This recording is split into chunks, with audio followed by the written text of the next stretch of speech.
All right, so Animated Adventures updated last night, and they buffed a ton of units and also one of the traits in the game. They also added a new battle pass, but I'll get into that later in another video once I get the new units, which are very interesting, not gonna lie. But they did a couple things, two of which I'm going to say right now, and then the rest I'm going to say when I get into the round to show them off. But they buffed Megumi's ability where he curses units to take more magic damage. They buffed the duration of that from 4 seconds to 5 seconds, so now it lasts for an extra second, so it's even better now.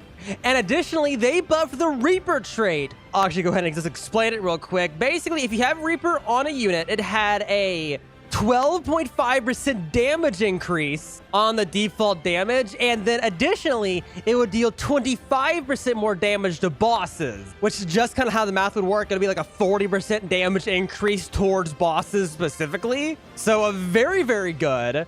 But they actually buffed it, and people said it's actually as strong as Superior 3 instead, so by default there's a 15% damage increase on top of the 25% that it has towards bosses. So it is even better than it was before. So it's actually kind of usable now. So it's essentially like having Superior 3, plus you deal more damage to bosses on top of that. So pretty cool buff on Reaper. And also Megumi now has the longer curse time, which is very nice. And one more thing they buffed is they actually buffed Wendy to where Wendy actually gains damage whenever you upgrade her, where before she didn't gain damage. Still isn't good, not worth upgrading whatsoever, but that's a pretty good change, not gonna lie. But let's go into a round so that way we can show the other 3 units they updated.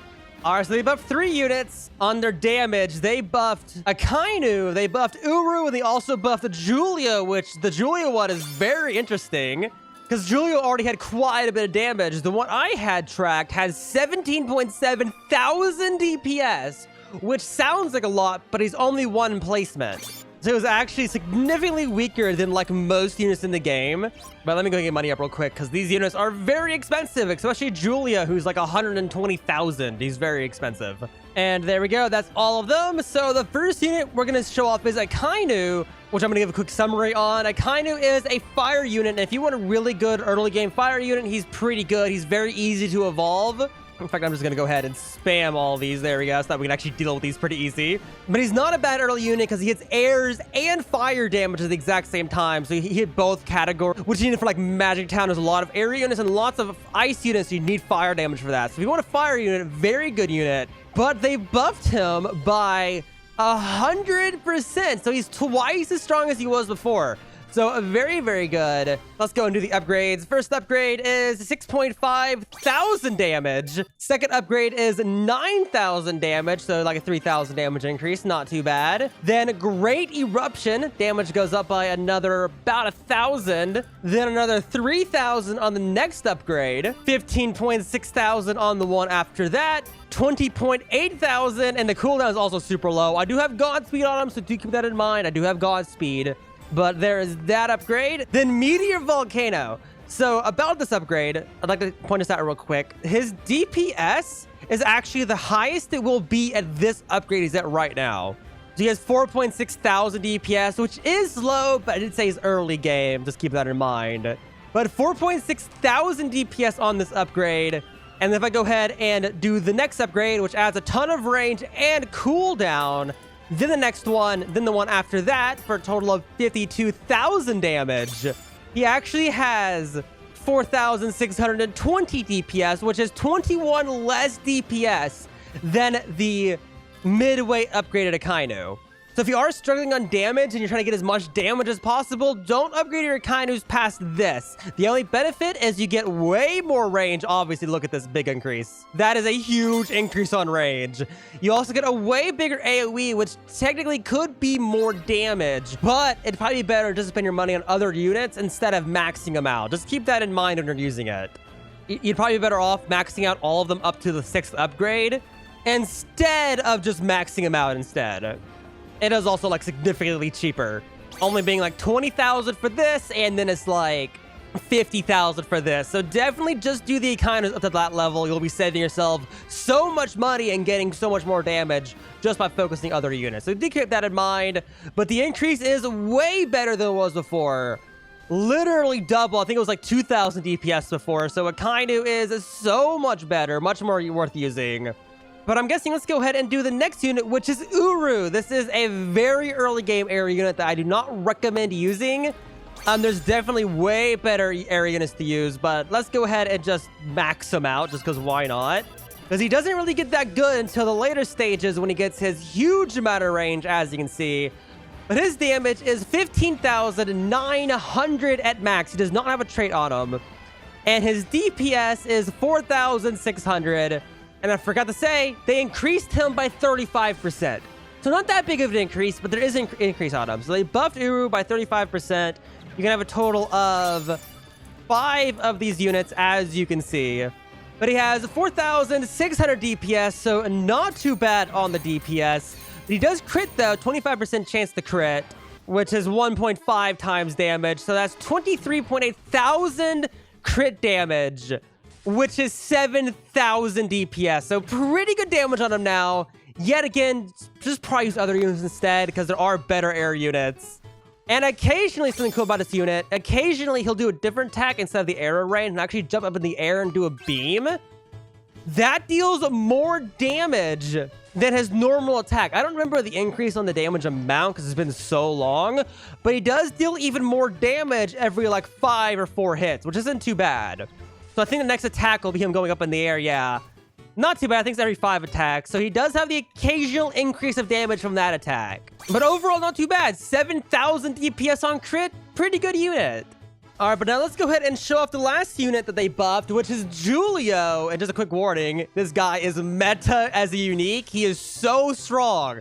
I'm pretty sure, I'm not entirely sure on the exact damages, but I think the only 2 units that beat his damage is Dio, of course, who is the strongest unit in the game by far as a unique, and Metal Knight unique, which I'm pretty sure both of those beat his damage. Unique Aizen might also beat it, considering he's full AoE and Julio isn't, because overall Aizen can deal more damage to more units. But he is now 100% meta as a unique. He is very, very strong, but let's go ahead and place him down. For a starting damage of 28.9 thousand starting damage. Huge starting unit. He has 10k to place, though, so it kind of makes sense. Now, just for a quick reminder, yet again, the one before they buffed him, which I had the Superior 3 one, was 17.7 thousand DPS. This one is Divine, though, because I did roll, try to get unique, and I ended up being Divine, so that's the one I have to show off. So let's go ahead and start upgrading it. First upgrade is 43.9 thousand damage, and these upgrades are expensive too. Next upgrade is 57.8 thousand, so big damage there. The next upgrade is a Chronostasis, which changes the attack and also the AoE to be a bit bigger. Damage is the same, lower cooldown, and 1 more range. And as you can see, a bigger AoE, which is pretty good. The next upgrade is 73.9 thousand. Everything else is the same. These are big upgrades, like 10,000, 12,000, very expensive. 92.4 thousand damage, same cooldown, and 29.6 range. Then Chronostasis Acceleration, another change in the attack. Damage goes up to 115,000. Cooldown goes up to 7 in the same range. And now we have a way bigger circle AoE and different attack too, which is pretty cool. And we have 3 more upgrades. Next one is 150,000. So we gain 35,000 damage and a bit of range. Then 184,000 damage. Same cooldown and same range. And then for the last upgrade, which is 40,000 yen. Very, very, very expensive. 231,000 damage. And like 0.6 more range. And that is the maximum stats of Julio Wizard King. For a total of 33,000 DPS. Yeah, that is very strong. Oh my gosh, you could definitely see how this thing would be meta as a unique, but you only have 1 of them, so this is the only way to make him good, is by making him unique, because even other units, like let's use Johto, for example, mine has 17,000 DPS. He technically has more damage. He has like an extra like 20,000 damage on Julio total. So for like doing infinites and stuff like that, Julio is weak, but for like other rounds, he's pretty strong. One side thing, though, is he does not hit airs, so you do have to use an air unit alongside him, which is kind of disappointing considering all of the units that are around the same damage all hit airs. That technically makes him the weakest out of all the strong units, because he doesn't hit airs, so he's kind of hard to use on top maps. Also, one more thing, I don't know if it's airs, it might hit airs, but his ability pushes back and deals a ton of damage to everything within range. It does not work on bosses, though. It deals the damage, but it doesn't push them back. It also has a super fast cooldown. It's like a 1-minute cooldown, so it's a pretty good ability to use against groups of enemies because it's basically a full AoE attack. Because everything within range and it pushes them back, which is very, very nice. But that's all the brand new units. Akainu, Uru, and Julio. That's all of their buffs. I could also, I'm guessing, show Wendy, who now maxes out at 23,000 damage, which is pretty low. It's only 2,000 DPS, so yeah, yet again, still not worth using. Only use this unit for the buff to magic unit. This is the only reason to use it. But at least it deals more damage now, I guess. It's still pretty bad, though, for a damage unit.